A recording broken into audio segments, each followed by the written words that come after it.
Hello friends, welcome back to my channel. जहां आज मैं एक ऐसी स्टोरी एक्सप्लेन करने वाली हूं जिसमें एक अमीर आदमी एक बिल्कुल गरीब लड़की के प्यार में पागल हो जाता है। तो कहानी शुरू होती है एक कंपनी के सीईओ मिस्टर लैंग से।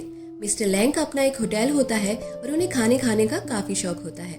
वो हर दिन नए नए डिशेस ट्राई करते हैं और जिस भी होटल का खाना उन्हें पसंद आता है वो उसे एक्वायर कर लेते हैं। मिस्टर लैंग अब पार्किंग में जाते हैं जहाँ एक लड़की उनकी गाड़ी पे मार्क कर रही थी। लड़की का नाम जूही होता है और उसके एक दोस्त ने अपने बॉयफ्रेंड की गाड़ी में उसे ऐसा करने को कहा था, बट वो गलत गाड़ी पर जाकर ऐसा कर देती है। जैसे ही वो मिस्टर लैंग को देखती है तो उनसे सॉरी मांगने लगती है और कहती है कि वो उसे ठीक कर देगी, पर ऐसा करने में वो गाड़ी को और भी ज्यादा खराब कर देती है।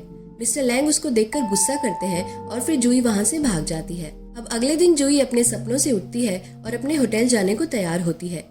जूही एक होटल में शेफ का काम करती थी और वो यहाँ के सीनियर शेफ से प्यार करती थी। पहले तो उनमें सब कुछ ठीक चल रहा था, पर आज उसका बॉयफ्रेंड आकर उसको ब्रेकअप करने को कहता है।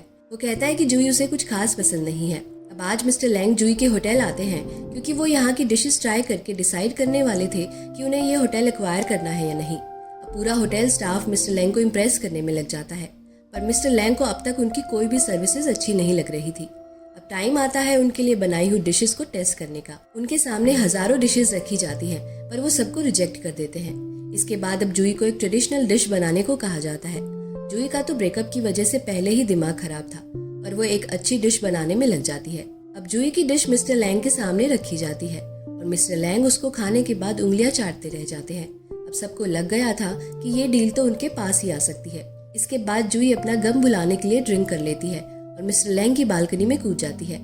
मिस्टर लैंग उसको देखकर पहचान जाते हैं कि ये वही लड़की है और फिर वो उसको घसीटकर एक बैग में डालते हैं और फिर लिफ्ट में छोड़ देते हैं। होटल में कुछ लोग उनका ऐसा करते हुए देख लेते हैं तो वो पुलिस बुला देते हैं।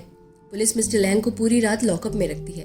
अगले दिन सुबह होती है तो जूही अपनी दोस्त और उसके बॉयफ्रेंड के साथ आकर मिस्टर लैंग की बेल करवा देती है। अब एक दिन जूही मधुमक्खी में अटके एक छाते को निकाल रही थी तो वो मधुमक्खियां उसका पीछा करने लगती हैं। उनसे बचते बचते जूही भागती है और मिस्टर लैंग से ही जाकर टकरा जाती है। मधुमक्खियां मिस्टर लैंग के मुंह को काटकर सुझा देती है। उनके सूजे हुए मुंह को देखकर जूही उनसे सॉरी मांगने लगती है तो मिस्टर लैंग उसके हाथ में एक घड़ी बंधवा देते हैं ताकि वो उसको ट्रैक कर सके और वो आगे से उनके पास ना टकराए। अब मिस्टर लैंग को जूही के हाथ का खाना इतना पसंद आता है कि वो डेली वहीं रहने लगते हैं और वहीं खाना खाने आते हैं। इस टाइम तक ना तो मिस्टर लैंग को ये पता था कि वो जूही के हाथ का खाना खाते हैं और ना ही जूही को ये पता था कि मिस्टर लैंग ही उनके एक्वायर करने वाले सीईओ हैं। अब नेक्स्ट डे एक इंटरव्यूअर मिस्टर लैंग से इंटरव्यू लेने आता है। तब जूही को मिस्टर लैंग के बारे में पता चल जाता है। इसके बाद आज की डिश में जूही बहुत सारी मिर्ची डाल देती है जिससे मिस्टर लैंग को नानी याद आ जाती है, पर मिस्टर लैंग इतनी मिर्ची लगने के बाद भी रुकते नहीं हैं और बस खाए जाते हैं। इसके बाद जूही एक बढ़िया सा डिजर्ट बनाती है और मिस्टर लैंग उसके खाने के और भी दीवाने हो जाते हैं और फिर वो उस खाने के शेफ से मिलने किचन में आ जाते हैं। जूही उनको देखकर छुप जाती है क्योंकि उसको लगता था कि कहीं उसे देखकर वो गुस्सा ना करने लगे। इसके बाद मिस्टर लैंग वॉशरूम में जाते हैं जहाँ जूही पहले से थी। अब वो छुपके धीरे धीरे निकलने लगती है, पर मिस्टर लैंग उसको पकड़ लेते हैं। उनको देखते ही जूही वहाँ से भाग जाती है और उसके शेफ के कोट को देखकर मिस्टर लैंग को पता चल जाता है कि ये वही शेफ है जो डेली उन्हें इतना अच्छा खाना बनाकर खिलाती है। अब एक दिन मिस्टर लैंग के पापा का कॉल आता है और वो उन्हें उस होटल में जाने को मना कर देते हैं। वो कहते हैं कि एक होटल में इतना टाइम देने की तुम्हें जरूरत नहीं है।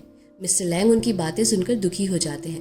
तो अब क्योंकि उन्हें होटल में नहीं जाने को कहा गया था तो फिर वो जूही का डेटा निकालकर कुछ ग्रोसरीज लेके उसके घर ही पहुंच जाते हैं। वो उसके घर का बुरा हाल देखते हैं जहाँ फ्लोर से ज्यादा तो सिर्फ सामान बिखरा पड़ा था, पर ये सब इग्नोर करते हुए वो जूही को अपने लिए कुछ अच्छी सी डिश बनाने को कहते हैं। जूही ग्रोसरी के सामान से लॉबस्टर निकालकर उनके लिए बनाती है। मिस्टर लैंग उसको कहते हैं कि वो अकेले बैठकर खाना खाना पसंद करते हैं, तो जूही अपने हिस्से का खाना अंदर ले जाती है। खाने में मिस्टर लैंग को एक एक मसाले का स्वाद आ रहा था और वो उंगलियां चाटकर पूरा खाना खत्म कर देते हैं। खाना खाने के बाद मिस्टर लैंग की वहीं आंख लग जाती है और फिर वो सीधे सुबह ही उठते हैं।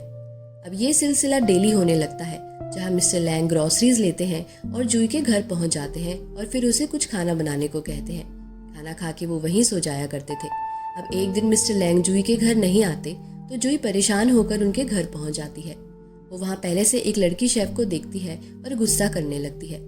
मिस्टर लैंग उसको बताते हैं कि ये उनकी परमानेंट शेफ है और वो छुट्टी पर थी इसलिए वो जूही के पास आया करते थे। जूही को ये सुन के दुख होता है और वो गुस्से में वहाँ से भाग जाती है। अब वो शेफ जूही के पास आकर बोलती है कि वो चाहती है कि जूही उसके अंडर काम करे क्योंकि जूही एक अच्छी शेफ थी, पर जूही को उसकी बातें अच्छी नहीं लगती क्योंकि वो तो अकेले ही मिस्टर लैंग के लिए खाना बनाना चाहती थी। अब पता चलता है कि मिस्टर लैंग ने जूही के होटल को एक्वायर कर लिया है और साथ ही साथ वहाँ के सभी शेफ्स को निकाल दिया गया है ताकि वो नए लोगों को हायर कर सके।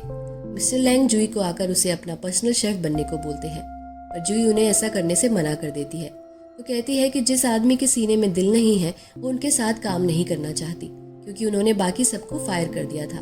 मिस्टर लैंग उसको बोलते हैं कि बिजनेस इमोशनल होने से नहीं चलता, बिजनेस दिमाग से चलता है और उसके लिए उन्हें ऐसा करना पड़ेगा। अब मिस्टर लैंग लंदन पहुंच जाते हैं। एक तरफ जूही को मिस्टर लैंग की याद आ रही थी तो दूसरी तरफ मिस्टर लैंग को भी जूही के बिना कुछ अच्छा नहीं लग रहा था। अगले दिन जूही मिस्टर लैंग की दी हुई वॉच को बेचने निकलती है। तभी वो ऑन हो जाती है और फिर पास में वो मिस्टर लैंग की गाड़ी को देखती है। उनकी गाड़ी देखकर वो वहां से भागने लगती है। मिस्टर लैंग दौड़कर उसका पीछा करने लगते हैं तो वो उन्हें कांच के रूम में बंद दिखाई देती है।